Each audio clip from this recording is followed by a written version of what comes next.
صراط مستقیم ملا. اب استقامت کی دعا کس طرح سے رب العالمین نے وہ بھی سکھائی. یہاں پر ہمیں بس اتنا نہیں کہا کہ آپ صراط مستقیم کی دعا مانگے، ونس آپ کو وہ دعا کہ طفیل صراط مستقیم عطا ہو گیا تو یو ول بی بلیسڈ. نہیں، آپ کو پھر استقامت کی دعا مانگنی. اور وہ دعا کیا ہے کہ رب العالمین نے اب یہ سورہ اگر اس کی طرف آئیں، سورہ آل عمران کی طرف، تو اس میں ہمیں فرسٹ رکوع میں ہی یہ آیات ملتی ہیں جو ہمیں سکھائی گئی. ربنا لا تزغ قلوبنا بعد اذ ہدیتنا وہب لنا من لدنک رحمہ انک انت الوہاب. تو مراد کیا ہے؟ ربنا لا تزغ قلوبنا بعد اذ ہدیتنا، رب العالمین ہمارے دلوں کو ٹیڑھا نہ کر دینا بعد اس کے کہ ہمیں ہدایت مل چکی. یعنی ہم بے ہدایتیں نہ ہو جائیں، ہدایت ہمیں ملی لیکن ہم اسے کھو نہ دیں، ہم ظالمین میں ہمارا شمار نہ ہو. ہم دین اسلام کو سیکھیں، سمجھیں، عمل کریں، اور ہمارے موت کے وقت بھی یہی دین پر ہماری پیروی ہو اور ہم کلمہ پڑھنے والوں میں سے ہوں. ٹھیک ہے؟ تو اس آیت میں جو رب العالمین نے اپنے حبیب کو وحی فرمایا اور ان کو خطاب کر کے جو دعا سکھائی گئی، تو اس کے طفیل ہمیں یہ بات یقینی طور پر معلوم ہونی چاہیے کہ اللہ اپنے حبیب صلی اللہ علیہ وآلہ وسلم کو ہرگز کفار کا ساتھی نہ بنائے گا.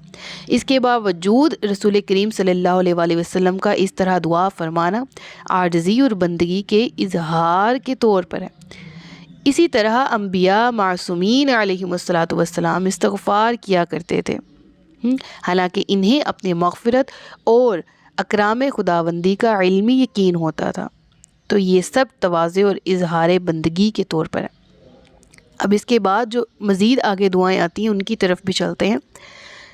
رب العالمین پھر ان کو فرما رہا ہے، اگلی آیت دیکھیں، آیت نمبر 95 ہے، اور بے شک ہم اس پر قادر ہیں کہ تمہیں وہ دکھا دیں جس کا ہم انہیں وعدہ کر رہے ہیں. یعنی رب العالمین سے کوئی بھی چیز اس کی بارگاہ میں بعید نہیں ہے کہ وہ کیوں نہیں کر رہا. جس طرح کفار جو ہیں وہ کہتے تھے کہ وہ عذاب جس کا وعدہ ہم سے کیا جا رہا ہے وہ آ کیوں نہیں رہا، وہ عذاب لے آئیے جس سے آپ ہمیں ڈرا رہے ہیں.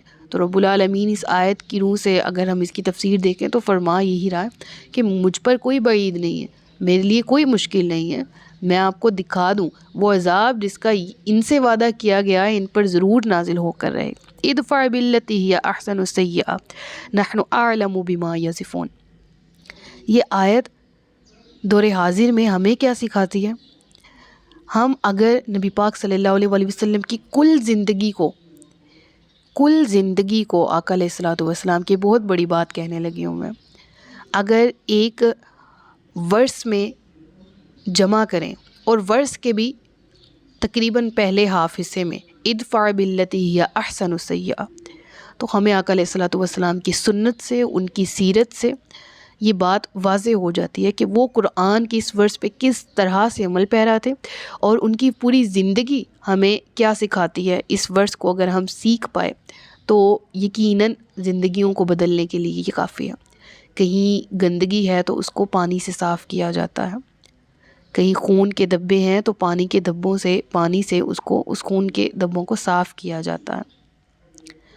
اگر ہم اس گندگی پر مزید گندگی ڈالیں گے تو وہ صفائی نہیں بلکہ مزید کام خراب ہوگا، مزید گندگی کی طرف وہ چیز جائے گی. مثال دے رہی ہوں، بالکل اسی طرح دنیاوی ریلیشنز میں ہم سم ٹائمز کسی کا جو ایل بیہیویئر ہوتا ہے ہماری طرف، اس کا بدلہ لینے کے لیے اس سے برا کرتے ہیں کہ اس کی جرت کیسے ہوئی، میں تو اینٹ کا جواب پتھر سے دیتی ہوں، بھئی میری عادت ہے. میں نے پھر بتا دیا کہ بھئی تم نے کس سے پنگا لیا، یہ ہم سب کی عادتیں. پھر یوں ہوتا ہے کہ وہ سامنے والا جس سے وہ پھر بدلے کا ایل ٹریٹمنٹ کیا جاتا ہے وہ بدلے میں مزید برا کرتا ہے، اور یہ برائی جو ہے وہ اس کا خاتمہ نہیں ہوتا بلکہ اس طرح وہ سپریڈ ہوتی ہے، پھیلتی ہے. نبی پاک صلی اللہ علیہ وآلہ وسلم کا ارشاد گرامی ہے کہ میرے رب نے مجھے خود ادب سکھایا اور ادب سکھانے میں کمال کر دیا ہے. اور اگر اس آیت کو دیکھیں تو آقا علیہ الصلوۃ والسلام کی ساری حیات طیبہ کی عملی تصویر ہے. اور ہم جو غلامان مصطفیٰ ہیں ہمیں بھی آقا علیہ الصلوۃ والسلام کے اس ارشاد کو دیکھنا چاہیے، اس آیت کو دیکھنا چاہیے، اور اپنے غلام ہونے کی کوئی ثبوت، کوئی گواہی تو پیش کرنی چاہیے نا. یا رسول اللہ آپ کے غلام ہیں، ہم نے بھی یوں ہی کیا. آقا کی زندگی پہ اگر غور کریں تو آقا علیہ الصلوۃ والسلام نے اب ساری زندگی عفو درگزر سے گزار، یعنی ادفع باللتی ہی احسن سیئہ، سب سے اچھی بھلائی سے برائی کو دفع کرو. یعنی کہ کتنے لوگوں نے آپ کے ساتھ برا کیا اور آپ نے بدلے میں کیا کیا؟ عفو سے، درگزر سے کام لیا، معاف کیا. اللہ معاف کرنے والوں کو پسند کرتا ہے. اب اس کی مثالیں بے شمار ہیں. اگر دیکھا جائے تو آقا علیہ الصلوۃ والسلام کے جو چچا ہیں ان کا غزوہ احد میں حضرت حمزہ کو شہید کیا گیا اور ہند اس کے کہنے پہ شہید کیا گیا، اور آقا علیہ الصلوۃ والسلام نے ہند کو بھی معاف کیا فتح مکہ کے موقع پر. بالکل اسی طرح سے وہ جو شخص تھا جس نے ہند کے کہنے پہ حضرت حمزہ کو شہید کیا تھا، حضرت وحشی، جو کہ بعد میں ایمان لے آئے تھے رضی اللہ تعالیٰ عنہ، انہوں کو بھی آقا علیہ الصلوۃ والسلام نے معاف کیا. بالکل اسی طرح سے آقا علیہ الصلوۃ والسلام کے اپنے بہت سے ایسے واقعات ہیں کہ وہ جب ہجرت مدینہ کر کے جا رہے تھے، غار ثور میں تھے، اور سراقہ بن جوشم جس کو 100 اونٹوں کا وعدہ دے کر وہ اسی لالچ میں بھیجا گیا تھا کہ آقا علیہ الصلوۃ والسلام کو پکڑ لے، آقا علیہ الصلوۃ والسلام کو نقصان پہنچائے، شہید کرے، ایسے میں وہ آپ کے پیچھے آتا ہے، آپ نے اس کو بھی امان لکھ دی. ایسے بے شمار واقعات ہیں کہ بہت سے لوگ آپ پر حملہ کرنے کے لیے آئے، لیکن آپ نے ان کو معاف بھی کیا. نہ صرف بلکہ وہ آپ کی اخلاق حسنہ کو دیکھ کر کلمہ بھی پڑھ کے مسلمان ہوئے.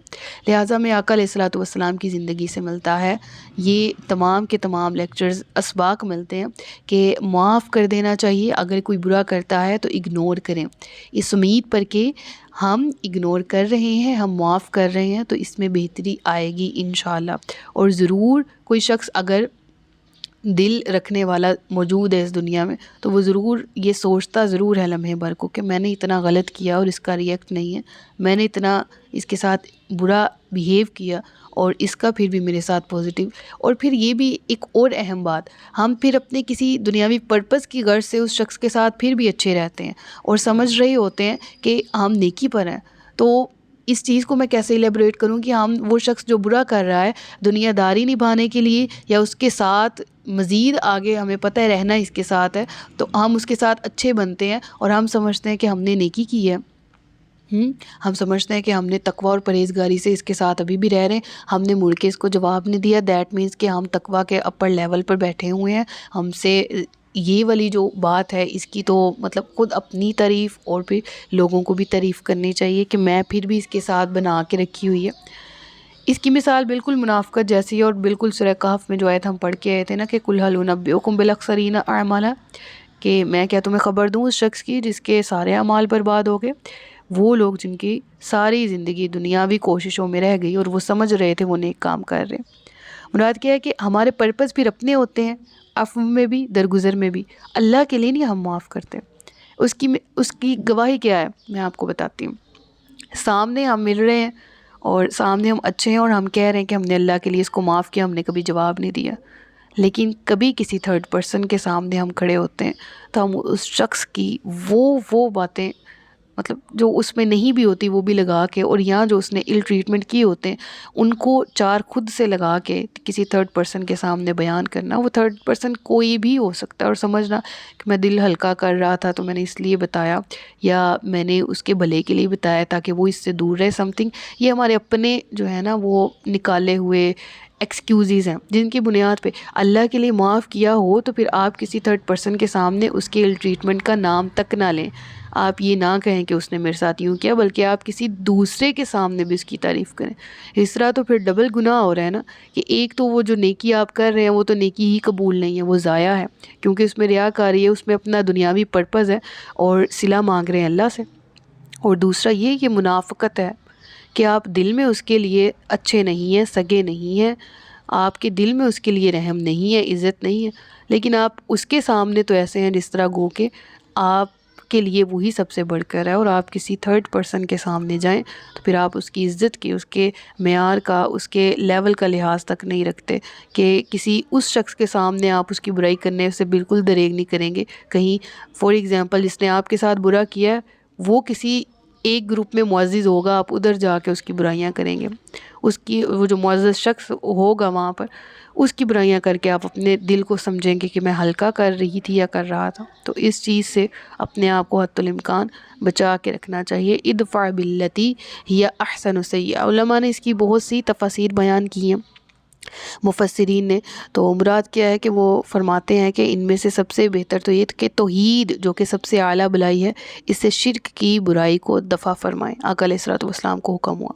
پھر دوسری ایک یہ بھی تفسیر کی جاتی ہے کہ طاعت و تقویٰ کو رواج دے کر معصیت اور گناہ کی برائی دفع کیجیے، جس پر ابھی میں نے آپ سے ڈیٹیل میں گفتگو کی.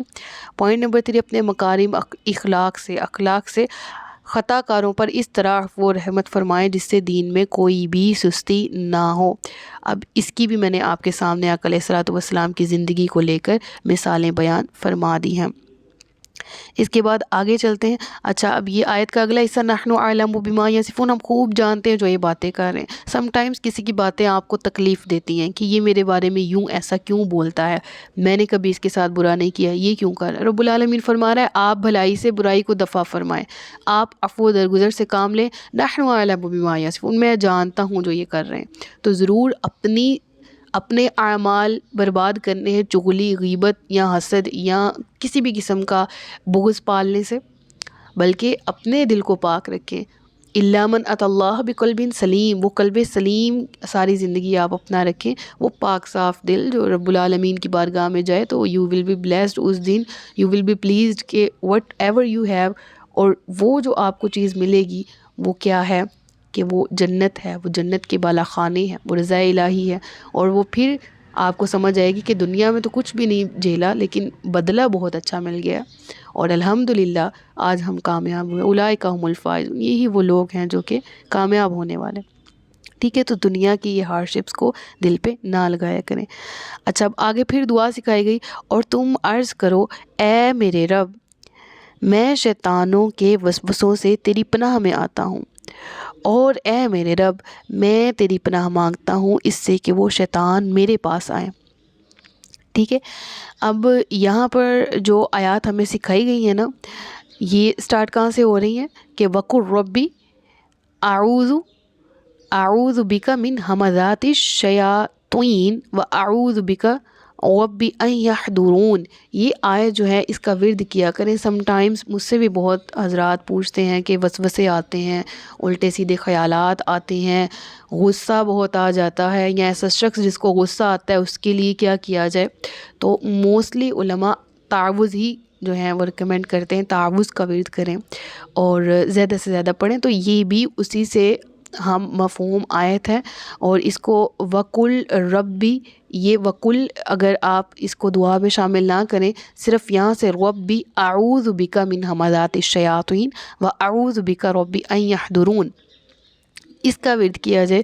کیونکہ آقا علیہ الصلوۃ والسلام کے ذریعے، یعنی رب العالمین نبی کریم صلی اللہ علیہ وآلہ وسلم کے ذریعے اپنے بندوں کو ہر قسم کے شیطانوں کے شر سے پناہ مانگنے کا طریقہ تعلیم فرما رہا ہے. ٹھیک ہے، اور یہاں ہمزات لکھا گیا، حمزہ کے جمع ہے. اس کے معنی کیا ہیں کہ زبردست جھٹکا، یعنی شیاطین کی طرف سے وسوسہ اندازی جو ہوتی ہے وہ شدید اور سخت بھی ہوتی ہے بعض اوقات، کہ انسان سوچتا ہے کہ میں اپنے ایمان کی حفاظت کر پاؤں، میں اپنے اعمال کی حفاظت کر پاؤں، کہیں یہ شیاطین مجھ سے میری نیکیاں ضائع نہ کروا دیں، مجھے گناہوں میں اس قدر آگے نہ لے جائیں کہ مجھے گناہ حسین لگنے لگے. ٹھیک ہے، تو یہ اس کو حمزہ کہا جاتا ہے. ٹھیک ہے، یعنی ہے دوسری، جس طرح حمزات میں لکھی ہے نا عربی میں، بالکل یہی والی، دوسرے والے ہا والی نہیں، وہ تو حمزہ ہے نا، وہ تو نیم بھی ہے، بالکل آقا علیہ الصلوۃ والسلام کے چچا کا نیم بھی ہے، وہ والا حمزہ نہیں سمجھنا آپ نے. ٹھیک ہے، حمزہ. تو اس کے کیا معنی؟ بہت شدید جھٹکا جو شیطان کی طرف سے لگایا جاتا ہے. تو اس سے آقا علیہ الصلوۃ والسلام کے ذریعے ہمیں یہ دعا سیکھنے کو ملے ہے. ٹھیک ہے، اور یہ بالکل ایک آیت میں کیا ہے کہ ہمیں شیاطین کے شر سے بچا، اور دوسری آیت میں بالکل کہ وہ ہمارے قریب ہی نہ آنے پائیں. ٹھیک ہے، یعنی ان کے فتنہ، ان کے شر انگیزی، ان تمام چیزوں سے ہمیں ان سے دور رکھ. ٹھیک ہے، کہ ہم بالکل بھی ایک چیز جو ہے نا وہ ذہن میں رکھیں کہ ہم عام انسان ہیں نا، ہم چاہے جتنے بھی دانش مند، جتنے بھی زہد و تقویٰ کے لیول پر موجود ہوں، اس شیطان کی دشمنی سے ہم محفوظ نہیں رہ سکتے. وہ نہیں جس کے پاس جتنا تقویٰ، جس کے پاس جتنی دولت ہے، چور ادھر ہی حملہ کرتے ہیں نا جو جتنا امیر ہوتا ہے، ٹھیک ہے، ڈاکو وغیرہ، اللہ سب کو اپنی پناہ میں رکھے. تو جس کے پاس جس لیول کا ایمان ہے اتنے ہی شیاطین ان کے دشمن ہوتے ہیں، ٹھیک ہے. تو رب العالمین نے یہاں پر جو سکھائی ہے آیت، وہ ہمیں یہی بتاتی ہے کہ ہم جس مرضی لیول پر ہوں نیکی کے، لیکن جو دشمن جہاں ہیں ہم اس سے اپنے ایمان کو محفوظ رکھنے کے لیے حتی الامکان کوشش بھی کریں اور دعا بھی مانگیں، ٹھیک ہے. اور دعا ہی سب سے بہترین جو ہے وہ ہیلہ بھی ہے، اور دعا کے بعد دعا کرنی چاہیے، یعنی کوشش بھی کرنی چاہیے، صرف دعا کر کے ہی اپنے آپ کو سیف اینڈ ساؤنڈ نہ سمجھیں، ٹھیک ہے. اس کے بعد ذکر ہوا یہاں تک کہ جب ان میں کسی کو موت آتی ہے تو کہتا ہے کہ اے میرے رب مجھے واپس لوٹا دے، جس دنیا کو میں نے چھوڑ دیا ہے شاید اب میں اس میں کچھ نیک عمل کر لوں. ہرگز نہیں، یہ تو ایک بات ہے جو وہ کہہ رہے ہیں، اور ان کے آگے ایک رکاوٹ ہے اس دن تک جس دن وہ اٹھائے جائیں گے. برزخ، یہاں پر برزخ کا ذکر کیا گیا، اور میں نے ایک لیکچر بھی اپلوڈ کر رکھا ہے، اور وہ برزخ کی زندگی پر ہے، قبر کی زندگی پر ہے. دور حاضر میں جو لوگ انکار کرتے ہیں کہ ایک شخص جو مر گیا اب وہ بروز قیامت ہی اٹھایا جائے گا اور اسی دن سزا یا جزا کا فیصلہ ہوگا، قبر کی زندگی میں کوئی فیصلہ نہیں ہوگا، یا قبر کی زندگی پہ واٹ ایور وہ اس طرح کے عقائد سمجھتے ہیں کہ اس کو عذاب نہیں دیا جائے گا.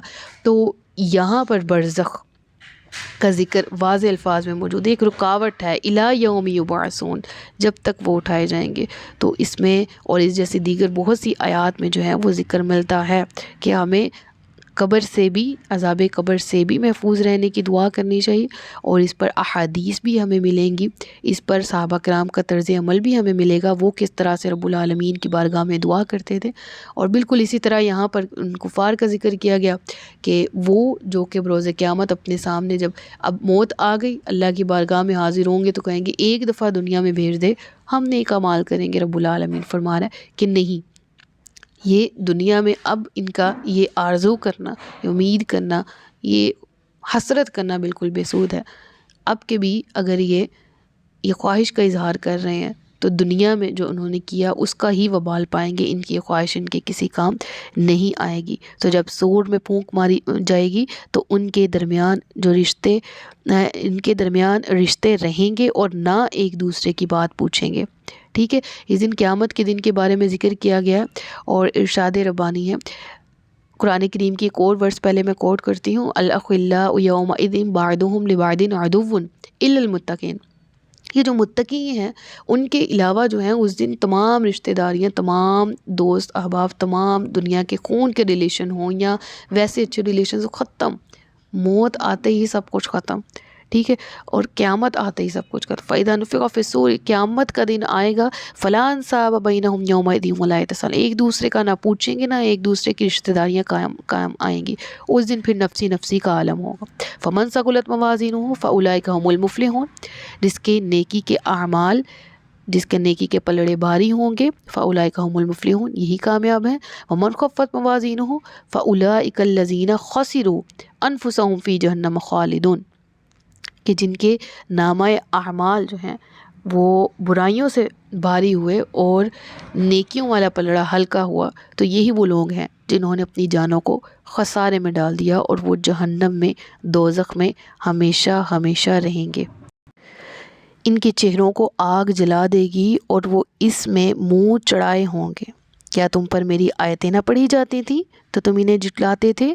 وہ کہیں گے اے ہمارے رب، ہم پر ہماری بدبختی غالب آئی اور ہم گمراہ لوگ تھے. اے ہمارے رب، ہمیں دوزخ سے نکال دے، پھر اگر ہم ویسے ہی کریں تو بے شک ہم ظالم ہوں گے. اللہ فرمائے گا دھتکارے ہوئے جہنم میں پڑے رہو اور مجھ سے بات نہ کرو. بے شک میرے بندوں کا ایک گروہ کہتا تھا اے ہمارے رب، ہم ایمان لائے اور ہمیں بخش دے اور ہم پر رحم فرما، اور تو سب سے بہتر رحم فرمانے والا ہے. تو تم نے انہیں مذاق بنا لیا، یہاں تک کہ ان لوگوں کا مذاق اڑانے نے تمہیں میری یاد بلا دی اور تم ان سے ہنسا کرتے تھے. یہ جو آیت ہے فضیلت کے اعتبار سے بہت زیادہ اہمیت کی حامل ہے، اور وہ کیا ہے کہ ربنا آمنا فاغفر لنا ورحمنا وانت خیر الراحمین، اس دعا کا ورد کرنا چاہیے ایمان کی حفاظت کے لیے اور ایمان پر استقامت کے لیے۔ اور یہاں انہی کافروں کا حال بیان کیا گیا کہ بروز قیامت جب عذاب کو دیکھیں گے تو کہیں گے ایک دفعہ دنیا میں واپس پلٹا دے، اب کہ ہم نیکی کرنے والوں میں سے ہوں گے، دوزخ میں سے نکال دے۔ اور رب العالمین فرمائے گا کہ تم تب بھی جھٹلاتے تھے، اور جو لوگ مجھ پر ایمان لائے اور وہ لوگ جو تقوی اختیار کیے تھے تم ان کا مذاق اڑاتے تھے، اور اس مذاق میں اس حد تک تم اندھے ہو چکے تھے کہ تمہیں ان کا مذاق اڑانے کے علاوہ کچھ سوجتا نہیں تھا، تم نے میری یاد کو بلا دیا اور تم ان کے مذاق میں اس قدر مصروف رہے کہ اپنے اعمال کو ضائع کر دیا۔ اور آخری آیات بھی اپنے مفہوم کے اعتبار سے نہایت جامع ہیں کہ بے شک آج میں نے ان کے صبر کا بدلہ انہیں دیا، اور وہی کامیاب ہیں کون؟ جو دنیا میں نیکی پر تھے، استقامت پر تھے اور صبر کرتے تھے ان مصیبتوں پر جو انہیں نیکی پر رہنے کی وجہ سے فیس کرنی پڑ رہی تھیں۔ پھر اس کے بعد ذکر ہوا اللہ فرمائے گا تم زمین میں سالوں کی گنتی کے اعتبار سے کتنا عرصہ رہے ہو؟ وہ کہیں گے ہم ایک دن رہے یا ایک دن کا بھی کچھ حصہ ٹھہرے ہیں۔ تو گننے والوں سے دریافت فرما، تو گننے والوں سے دریافت فرما، فرمائے گا تم بہت ہی تھوڑا عرصہ ٹھہرے ہو اگر تم جانتے۔ یعنی یہ دنیاوی زندگی، اس کا مفہوم میں آپ کو سٹارٹنگ میں لیکچر میں دے چکی ہوں، ٹھیک ہے؟ یعنی یہی دنیاوی زندگی جس کے لیے ہم نفرتیں، بغض، عداوت، دشمنیاں پال رکھتے ہیں، بروز قیامت کہیں گے کہ لبثنا یومن او بعد یومن، کہ ہم ایک دن ٹھہرے یا دن کا کچھ حصہ ٹھہرے۔ یعنی اتنی سی زندگی کے لیے اس ابدی زندگی کو کیوں خراب کر رہے ہیں؟ لہٰذا ابھی بھی ہوش کے ناخن لینے چاہیے اور اس آخرت کی فکر کرنی چاہیے۔ اب جو آخری آیات ہیں اس سورہ کی، اس کو نیکسٹ لیکچر میں کور کریں گے کیونکہ اپنے مفہوم اور تفسیر کے اعتبار سے نہایت جامع ہیں۔ اب تک کے لیے اتنا ہی۔ صدق اللہ العلی العظیم و صدق رسولہ النبی الکریم۔ سچ فرمایا اللہ نے جو عظمت والا ہے، اپنا بہت سا خیال رکھیے گا، مجھے دعا میں یاد رکھیے گا۔ تاجدار ختم نبوت زندہ باد، پاکستان ہمیشہ زندہ باد۔ السلام علیکم ورحمۃ اللہ وبرکاتہ۔